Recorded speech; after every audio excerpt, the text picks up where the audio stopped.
Bonjour. Aujourd'hui, je veux vous poser la question, peut-on éduquer un chaton?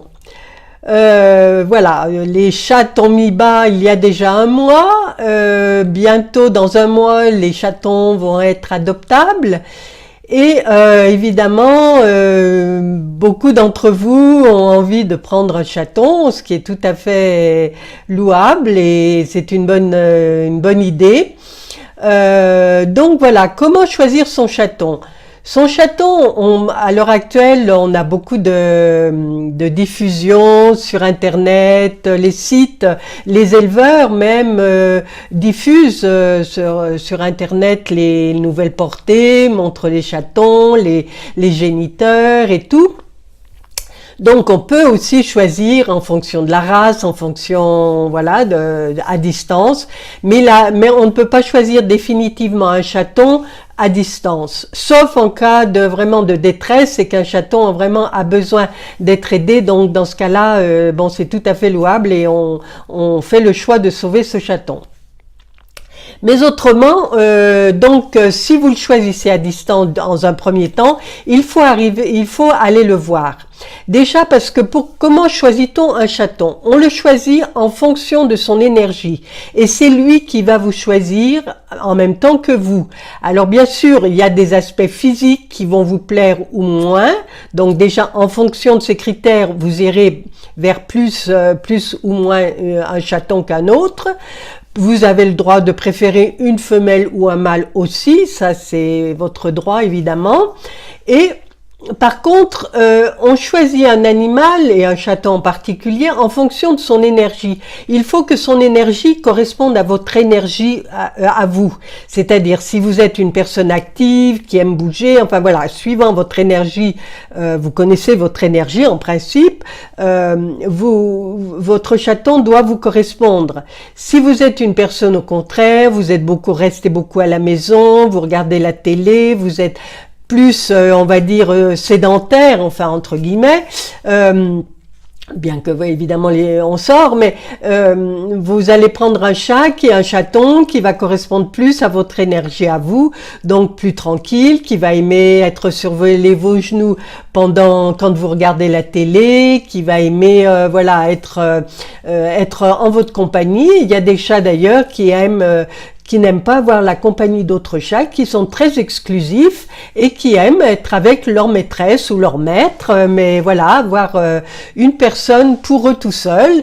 Donc ça, il faut le savoir aussi. Donc en fonction de ces critères et si vous le sentez, voilà, donc une fois que vous êtes à l'élevage, vous voyez si un chaton ou deux vous correspondent plus.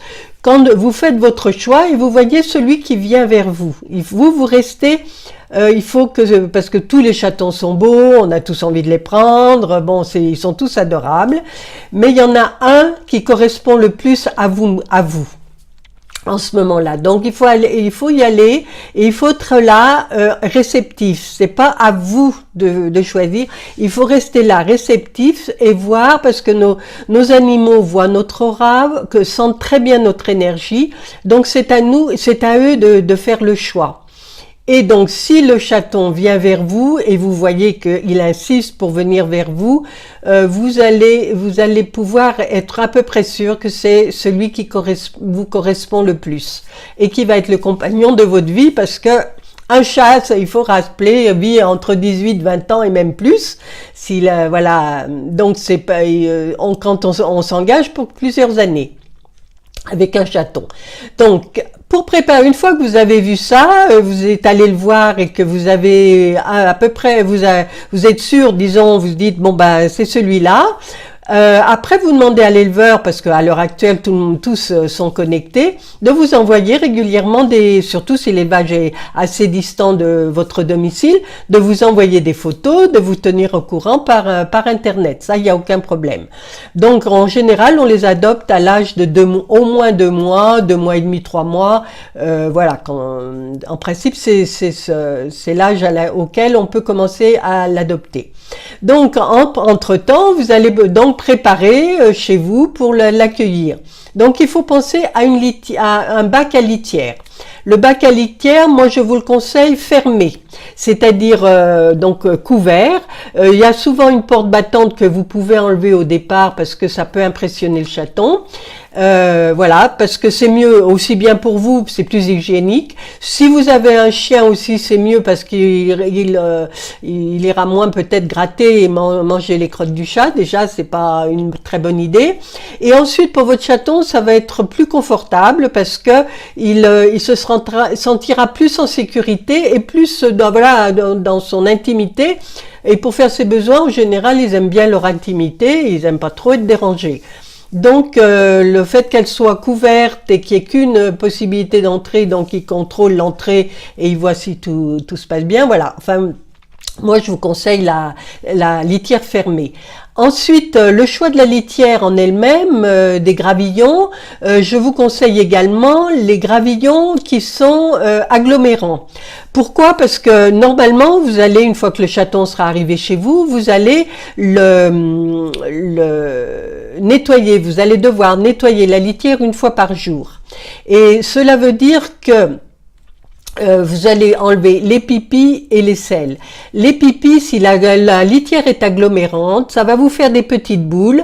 Donc avec la pelle qui est à ce propos-là, que vous avez en même temps quand vous achetez une litière, un bac à litière, on vous donne toujours, on vous vend toujours une petite pelle qui est adaptée à ça. Donc vous ramassez la boule de pipi et les selles. Une fois par jour, c'est un minimum. Voilà, et je vous conseille de toute façon de bien vous laver les mains à l'eau savonneuse après cette opération. Vous mettez ça dans un sac en plastique et vous jetez, ou au fond de votre jardin si vous avez un jardin. Donc si évidemment vous êtes une femme et que vous êtes enceinte, je conseille que ce soit votre compagnon ou les enfants, il vaut mieux éviter que ce soit les enfants qui s'en occupent, mais un autre adulte qui s'en occupe, toujours en prenant ses précautions de bien se laver les mains à l'eau savonneuse après l'opération. Mais vous, si vous êtes enceinte, je vous conseille de ne pas vous en occuper pendant cette période-là. Ensuite, vous avez à choisir. Alors moi, je vous conseille d'acheter une petite peluche qui soit petite, qui soit à peu près de sa grosseur à lui, pour lui rappeler, pour le réconforter quand il dort et tout, et qu'il dorme avec, puisqu'il aura été habitué à dormir avec ses frères et sœurs, et donc ça lui permettra ça le réconfortera, c'est bon pour le moral, on va dire, et puis en grandissant, puis aussi, moi personnellement, j'avais fait ça aussi pour ma chatte, et on voit au fur et à mesure, parce que si vous le prenez de sa taille au départ, donc c'est une petite peluche, et vous voyez au fur et à mesure combien il grandit, vous dites, bah dis donc, voilà, ça peut être aussi un truc un peu marrant pour voir son évolution, mais en tout cas c'est un conseil voilà que je vous donne parce que c'est vraiment très bon pour lui, et sa peluche, ça le rassure, c'est son doudou quoi. Ensuite, évidemment, vous avez alors dans les magasins spécialisés pour les animaux, vous avez le choix des gamelles, des bols pour donner à manger et à boire. Éventuellement, vous pouvez aussi opter pour une fontaine à eau, ce qui est assez sympathique et ce qui permet de renouveler l'eau régulièrement. Si vous prenez un bol à eau, il faut renouveler l'eau tous les jours. Ensuite, évidemment, vous avez aussi, je vous conseille, même si vous avez un jardin, d'avoir un griffoir à la maison pour éviter que votre chaton commence à se faire les griffes sur le canapé, par exemple. Et un griffoir soit en carton, soit en corde. Alors souvent ceux en carton d'ailleurs sont un petit peu imprégnés d'herbe à chat, de l'odeur de l'herbe à chat pour les attirer. Donc au début, quand vous allez prendre votre chaton, vous allez de temps en temps, vous allez le mettre dans la litière, même s'il fait pas ses besoins. Quelquefois, ça peut lui rappeler qu'il avait effectivement besoin de faire pipi, donc il va faire pipi. Donc pour l'habituer les premiers jours, à bien lui montrer que ça c'est à lui. Également pour le griffoir, de temps en temps, gentiment le prendre et le mettre sur le griffoir, éventuellement l'aider avec ses petites pattes pour lui montrer que c'est pour gratter. Mais bon, il va comprendre très vite.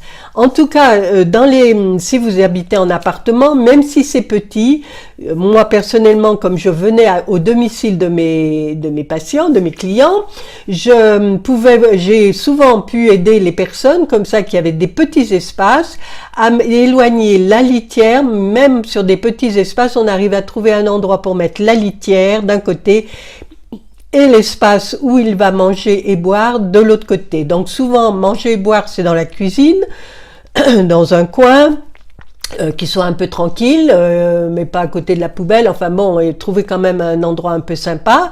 Et la litière, suivant votre espace, soit dans les WC, quelquefois on peut le mettre à côté. Ben évidemment, il faut garder la porte des WC entrouverte, si c'est le cas, ou le mettre dans dans la salle de bain. Laisser là aussi la porte entrouverte pour que le chat puisse y avoir accès facilement, mais en tout cas, ou au fond d'un couloir, enfin, toujours mettre, suivant votre espace à vous, espacé.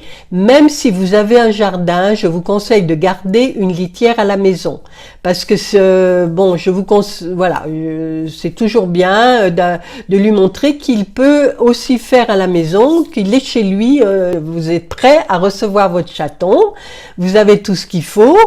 Et donc après vous attendez le hockey voilà qu'il est un peu grandi pour aller le prendre auprès de l'éleveur ou dans la famille, parce que ça peut être aussi un chaton qui est né dans une famille tout à fait normale, voilà. Et donc si vous avez la possibilité d'aller le voir plus souvent, c'est très bien dans la mesure où il est proche de chez vous. Sinon, eh bien vous faites comme j'ai dit auparavant. Donc si votre chaton, alors on peut éduquer, est-ce qu'on peut éduquer un chaton? C'est sûr qu'on ne peut pas éduquer un chaton comme on éduque un chien. Mais on peut quand même instaurer certaines règles. Si par exemple, vous ne voulez pas que votre chat monte sur la table quand il va être plus grand, pendant que tout le monde est à table, c'est tout à fait votre droit. Et dans ce cas-là, si quand le chat fait ça la première fois, il faut le prendre gentiment entre les mains, vous le prenez, vous le mettez par terre, et vous lui dites un nom ferme, mais sans le taper. On ne doit pas gronder un animal, et encore moins un chat. Si on est sévère et on lui donne des punitions corporelles, on va dire, le chat va s'en souvenir, et ça, vous aurez beaucoup de mal après. Là, vous engagez dans des choses pas faciles après. Donc, je vous conseille de le prendre gentiment, de le mettre par terre et de lui donner soit son doudou, suivant son âge, soit de le distraire, l'emmener à la cuisine, ou enfin d'aller le mettre près de sa gamelle. Ou si vraiment vous savez que vous mangez quelque chose qui peut lui plaire, vous pouvez en prélever un petit morceau de votre assiette et lui donner, mais une fois qu'il est à terre, lui donner un petit bout et lui laisser renifler. Le chat ne va pas être comme un chien qui va se jeter sur le morceau que vous lui présentez. Il va renifler. En fait, il veut savoir ce que vous mangez parce qu'il veut vous connaître complètement. Et c'est à travers aussi la nourriture que vous absorbez qu'il apprend à vous connaître. Donc c'est important de lui faire sentir. Bon, je dis pas de vous lui donner l'assiette et de le laisser renifler, mais de lui faire comprendre ce que vous mangez, quitte à même lui donner un petit bout de salade pour lui montrer que voilà, il va renifler, dire très bien, il mange de la salade, moi ça m'intéresse pas, et il repart. Mais c'est satisfaire sa curiosité, et cette curiosité, elle est basée sur le fait qu'il veut comprendre qui vous êtes complètement. Il veut connaître vos goûts, vos choix, donc il n'y a rien de mal à ça, à ce qu'il veuille connaître vos... Donc c'est à vous de lui faire sentir ce que vous mangez, d'une certaine façon. Si c'est quelque chose qu'il aime, vous prenez un petit peu de votre beefsteak ou de votre poulet, enfin de ce que vous mangez, parce que ça va être plutôt de la viande ou du poisson qu'il va vouloir, et lui en mettre des petits bouts dans sa gamelle à lui, et l'emmener à la cuisine et qu'il aille manger ça là-bas, ou éventuellement vous lui mettez en bas de la table. Moi, ma chatte, elle sautait sur la table quand il y avait rien, mais jamais à table, quand on était à table.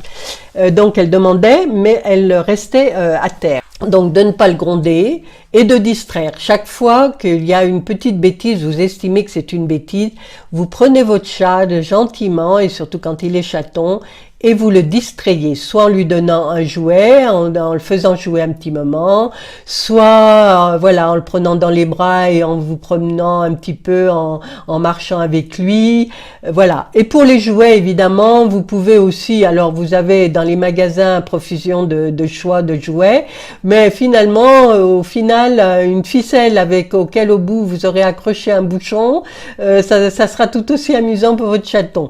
Donc c'est à vous de voir, voilà, si vous avez... Mais par contre, la peluche, c'est une bonne idée, hein, d'ailleurs, c'est pas... Voilà, à mon avis, c'est une bonne idée. Donc sachez que le chat semble absent et très indépendant, contrairement au chien qui est beaucoup plus présent, qui est beaucoup plus... Mais en fait, il n'en est rien. Le chat est très présent. Il nous suit au doigt et à l'œil, même s'il dort. Il sait exactement où on est, ce que l'on fait. Et d'ailleurs, on s'en rend bien compte parce que si on est triste ou si on est malade, votre chat, vous verrez, viendra tout de suite près de vous et se mettra sur vous dans la mesure où si vous êtes au lit, ben, il viendra sur votre lit. Et ça, je pense que si vous avez déjà eu des chats, vous le savez déjà. Mais disons que même si on a déjà eu des chats, c'est important de se remémorer les bases quand même de ce qu'elle est, voilà, d'une relation avec un chat. Donc maintenant, je vous souhaite tout le bonheur que vous pouvez avoir avec votre nouvel compagnon de vie. Et puis si voilà, vous me tenez-moi au courant, dites-moi en dessous de la vidéo si comment ça se passe avec vos chatons. Et voilà, si vous avez aimé ce sujet, n'oubliez pas de faire un petit pouce, un petit like, ça sera assez gentil. Partagez aussi parce que c'est vraiment ça va être bientôt la période des adoptions. Donc c'est important que tout le monde sache et se prépare à cette adoption. Et puis abonnez-vous à ma chaîne parce que voilà, maintenant c'est important, vous mettez la petite cloche là qui vous rappelle quand je publie une nouvelle vidéo. Voilà, je vous remercie, je vous dis à très bientôt, au revoir.